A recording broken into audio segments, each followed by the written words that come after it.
ராஜலக்ஷ்மி கிட்ட வந்து வீட்ல வேலை செய்ற ஆள் வந்து காசு கேட்குறாங்க. அதுக்கு ராஜலக்ஷ்மி சும்மா சும்மா உனக்கு குடுத்துக்கிட்டே இருக்க முடியுமா? இப்ப தானே குடுத்தேன். என் பையன்கிட்ட வேற தனியா வாங்குற. அதனால இப்பலாம் தர முடியாது அப்படின்னு நம்ம சொல்லிர்றாங்க.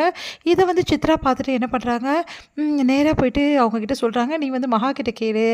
அப்பதான் வந்து அவ தந்துருவா. ராஜலக்ஷ்மி தரமாட்டான்னு" சொல்லிர்றாங்க. வேலையாளும் என்ன பண்றாங்க, நேரா வந்து மகா கிட்ட கேட்குறாங்க. மகாவும் வந்து காசு எடுத்துட்டு வரேன் அப்படின்னு சொல்லிட்டு போயிட்டு கபோர்ட ஓப்பன் பண்றாங்க. அப்ப சூர்யா கிட்ட இந்த மாரி காசு கேட்குறாங்க. குடுக்கவா? அப்படின்னு சொல்லி கேட்டோனே, குடு அப்படின்னு அவரும் சொல்லிர்றாரு. அதனால மகா வந்து காசு எடுத்துட்டு வந்து குடுக்குறாங்க. அத பார்க்குற சித்ரா வந்து போட்டு குடுத்துட்டாங்க ராஜலக்ஷ்மி கிட்ட. இந்த மாரி வந்து மகா வந்து நீ எவ்வளோ சொன்னீங்க குடுக்கக்கூடாதுன்னு. ஆனா மகா வந்து குடுக்குறா. உங்கள மீறி செய்றா அப்படின்னு நம்ம சொல்லிர்றாங்க. உடனே வந்து செமையா டென்ஷன் ஆயிடுறாங்க ராஜலக்ஷ்மி. மகாவ திட்டுறாங்க. எப்படி இப்படி பண்ணுவ? எங்க வீட்டு காசு எடுத்து குடுக்க நீ யாரு? அப்படின்னு நம்மட்ட பேசுறாங்க. இங்க பாருங்க எனக்கு தெரியாது. நீங்க குடுக்க மாட்டீங்கன்னு சொன்னீங்கன்னு சொல்லிட்டு அவர்கிட்ட கேட்டு தான் குடுத்தேன்னு எவ்வளோ மகா சொல்லி பார்க்குறாங்க. கேட்க மாட்டேங்கிறாங்க. அப்ப சூர்யா வந்து மகாவுக்கு சப்போர்ட் பண்ணி பேசுறாரு. மகா மேல எந்த தப்புமே இல்ல. நீங்க தான் தப்பா புரிஞ்சுக்கினீங்கம்மா அப்படின்னு சொல்லிட்டு அவங்க அம்மா சொல்றாரு. அதனால செமையா டென்ஷன் ஆயிடுறாங்க. என் புள்ளையே என்கிட்ட வந்து இப்படி பேசிட்டானே, அவளுக்கு சப்போர்ட் பண்ணிட்டானே அப்படின்னு சொல்லிட்டு செமையா டென்ஷன் ஆயிடுறாங்க. உடனே வீட்ல உள்ளவங்க எல்லார்கிட்டயுமே வந்து கோவப்படுறாங்க. உடனே ராஜலட்சுமி தனியா சமையல் பண்ணியும் சாப்பிடுறாங்க. அத பார்த்துட்டு வந்து பாட்டி வந்து டென்ஷன் ஆயிடுறாங்க. உடனே வந்து எதுக்காக இப்படிலாம் பண்ற? தனியா நீ சாப்பிடணும்னா அப்ப தனியா சொத்தையும் பிரிச்சுக்கோன்னு சொல்லிட்டு சொத்து பத்திரத்தலாம் எடுத்து குடுத்துடுறாங்க. அத பார்க்குற ராஜலட்சுமி இன்னமும் டென்ஷன் ஆயிடுறாங்க. அடுத்து மகா என்ன பண்றாங்க, ஏதாவது பண்ணியே ஆவணும். எல்லார்கிட்டயுமே இவங்க கோவப்படுறாங்களே, இந்த கோவத்த குறைச்சாகணும்னு சொல்லிட்டு பேசி பார்க்குறாங்க. உடனே வந்து மகாவ வந்து வெளிய தள்ளி கதவ சாத்திர்றாங்க. என் ரூமுக்கு வராதுன்னு சொல்லிட்டு. மகா வந்து ஒரு ஐடியா பண்றாங்க. ராஜலட்சுமி எப்படியாவது வழிக்கு கொண்டு வரணும்னா ஒரே வழி தான். தன்னை வெறுக்கிற ராஜலட்சுமி இன்னும் அதிகமா வெறுக்க வச்சா தான் வேலைக்கு ஆகும்னு சொல்லிட்டு மகா என்ன பண்றாங்க, அவங்க கிட்ட போய் பேசுறாங்க. இந்த மாரி வந்து நான் தான் ஜெயிச்சேன். இந்த வீட்ல உள்ளவங்கலாம் என் மேல வந்து அதிகமா பிரியம் வச்சுட்டே வராங்க. உங்க மேல கோவத்த காட்டிட்டே வராங்க. இந்த வீட்டுக்கு உங்களுக்கும் உள்ள சொந்தம் வந்து சீக்கிரமாவே முடிய போயின்னு போல் இருக்கு அப்படின்னு மாதிரி சொல்லி விட்டுறாங்க.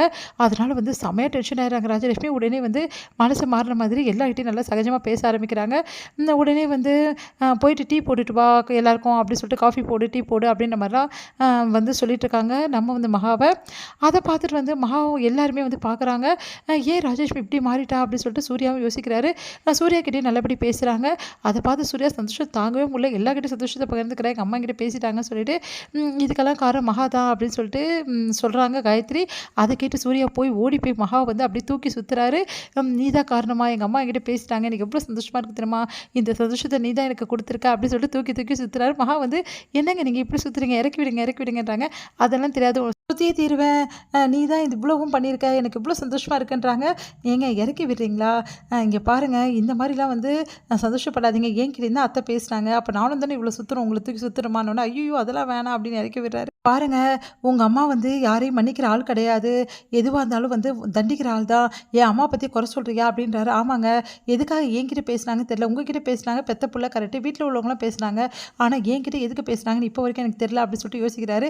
எங்கள் அம்மா பற்றி நீ தப்பாக புரிஞ்சிருக்க, எங்கள் அம்மா ரொம்ப நல்லவங்க அப்படின்னு சொல்லிட்டு சூர்யா போயிடுறாரு. இங்கே ராஜலட்சுமி சித்ரா கேட்குறாங்க, ஏன் வந்து மகா கிட்ட பேசுனீங்க அப்படின்னு சொல்லிட்டு. உடனே சொல்கிறாங்க ராஜலட்சுமி, நான் ஏன் பேசுனேன்னா வீட்டில் இருக்க வேலை ஆளுங்களாம் வந்து கட் பண்ணிவிட்டு மகாவை தான் இங்கே வேலையெல்லாம் வைக்க போகிறேன். அவளுக்கு எவ்வளோ வேலை செய்யணுமோ அவ்வளோ வேலையும் கொடுப்பேன்.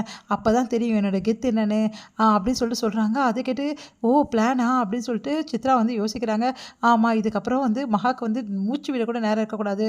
அவ்வளோ வேலை, வீட்டு வேலை மொத்தத்தையும் அவளை தான் பண்ண வைக்க போகிறேன்றாங்க. இது ஒரு முடியுது.